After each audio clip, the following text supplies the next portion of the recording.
नमस्ते दोस्तों, आप लोगों का स्वागत है मेरे चैनल स्कैरी स्टोरीज पर। मैं आप लोगों के लिए डरावनी कहानियाँ लेकर आई हूँ। अगर आप लोगों को मेरी कहानी अच्छी लगे तो मेरे चैनल को सब्सक्राइब करें और बेल बटन को ऑल पर कर दें।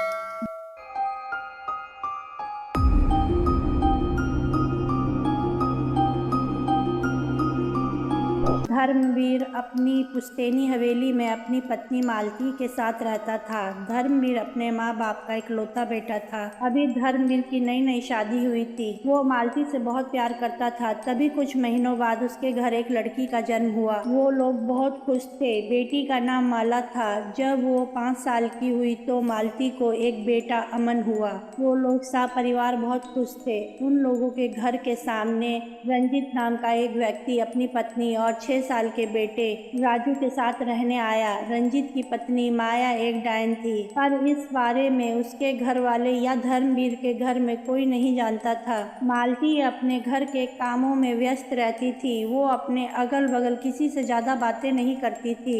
एक दिन माला और अमन खेल रहे थे। खेलते खेलते उनकी बॉल रंजित के घर के पास चली जाती है। रंजित के घर के बाहर पीपल का एक बहुत बड़ा पेड़ था। उस पेड़ के चारों तरफ चबूतरा बना हुआ था। माला बॉल लेने के लिए जब वहां जाती है तो माया अपनी बहुत ही भयानक नजरों से माला को देखती है। जब माला की नजर माया से मिलती है तो माला बहुत जोर से डर जाती है और चिल्लाती है। घर में भाग जाती है। मालती के पूछने पर भी माला कुछ बता नहीं पाती है और वो बिस्तर पर जाकर सो जाती है। उसे बहुत तेज बुखार होता है और वो बहुत ही ज्यादा बीमार हो जाती है। कई डॉक्टरों को दिखाने के बाद भी वो जब ठीक नहीं होती है तो मालती अपने पंडित को बुला करके माला को दिखाती है। पंडित जी बोलते हैं कि इसे किसी की बुरी नजर लगी है और वो नजर किसी डायन की है। वो अपना शिकार नजरों से ही करती है। धर्मवीर और मालती के पूछने पर कि पंडित जी ऐसा कौन है, तो पंडित जी बताते हैं कि आपके सामने वाले घर में कोई रहने आया है। वहाँ से कुछ बुरी शक्ति का अनुभव हो रहा है और वो बहुत ही भयानक डायन है। उसे अपने डायन विद्या सीखने और बलि देने के लिए किसी न किसी इंसान की उसे बलि देनी पड़ती है और वो अपना शिकार ढूंढते रहती है। वो यहाँ पर उस पीपल के वृक्ष की वजह से आई है। मालती बहुत डर जाती है और बोलती है, पंडित जी अब हम क्या करें। मालती बोलती है कि पीपल के वृक्ष की वजह से क्यों आई है वो डायन पंडित जी। तो पंडित जी बोलते हैं कि पीपल के पेड़ के पास रहकर वो अपनी डायन विद्या को पूरी कर रही है। तो मालती बोलती है, पंडित जी आप ही कोई उपाय बताइए कि अब क्या किया जा सकता है। तो पंडित जी मालती के घर को कुछ दूरी तक सुरक्षा मंत्रों से बांध देते हैं और पंडित जी बोलते हैं कि आप लोग अपने घर के आगे एक ईंट की बाउंड्री बनवा लो ताकि बच्चे बाउंड्री से बाहर ना जा सके। धर्मवीर अपने घर के आगे एक बाउंड्री बनवा लेता है। इसकी वजह से बच्चे अब बाहर नहीं निकलते। एक दिन रंजित के घर से रात में बहुत सा धुआं उठ रहा था। धर्मवीर उस दिन रात को देर से घर आ रहा था तो उसने देखा कि रंजीत बेहोश पड़ा है और राजू वहां खड़े होकर रो रहा है और रंजीत के घर से तंत्र मंत्र की बहुत सी आवाजें आ रही हैं। धर्मवीर अच्छा इंसान था। वो रंजीत को और उसके बेटे को डॉक्टर पर ले गया। रंजीत को कुछ देर बाद होश आया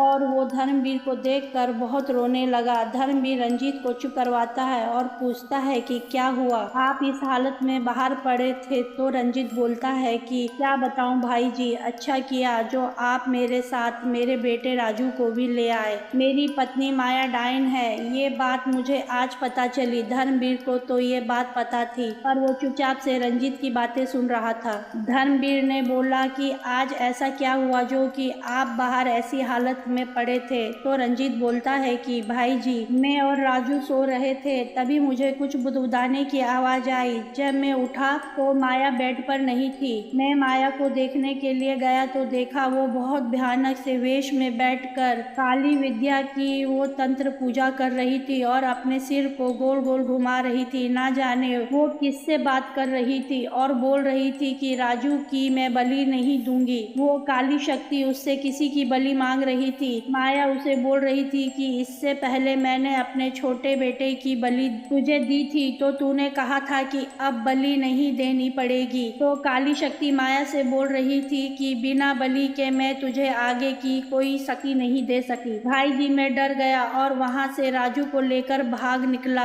माया ने ही राजू के छोटे भाई की बलि दी थी, ये बात मुझे आज पता चला है। मैं तो ये ही समझ रहा था कि मेरा छोटा बेटा बीमार होकर मर गया। धर्मवीर ने रंजीत की सारी बातें सुनी और उसने अपनी बेटी माला के साथ हुई हादसे के बारे में भी बताया। ये सब सुनकर रंजीत धर्मवीर से माफी मांगता है और कहता है इतना कुछ होने के बाद भी आपने मेरी मदद की। तभी धर्मवीर के घर से फोन आता है। मालती पूछती है कि आप अभी तक घर क्यों नहीं आए। धर्मवीर मालती से बोलता है मैं थोड़ी देर में घर पहुंच जाऊंगा। तभी मालती बोलती है मुझे बहुत डर लग रहा है, आप जहां पर है वहीं ठीक से रहना और घर पर सुबह आना। धर्मवीर बोलता है ऐसा तुम क्यों बोल रही हो और तुम्हें डर क्यों लग रहा है। मालती बोलती है सामने वाले घर से लगातार चीखने चिल्लाने की बहुत आवाजें आ रही हैं और कोई पीपल के पेड़ पर बैठकर पूरे पेड़ को हिला रहा है और पेड़ से कुछ अजीबोगरीब आवाजें आ रही हैं। पता नहीं बाहर क्या हो रहा है।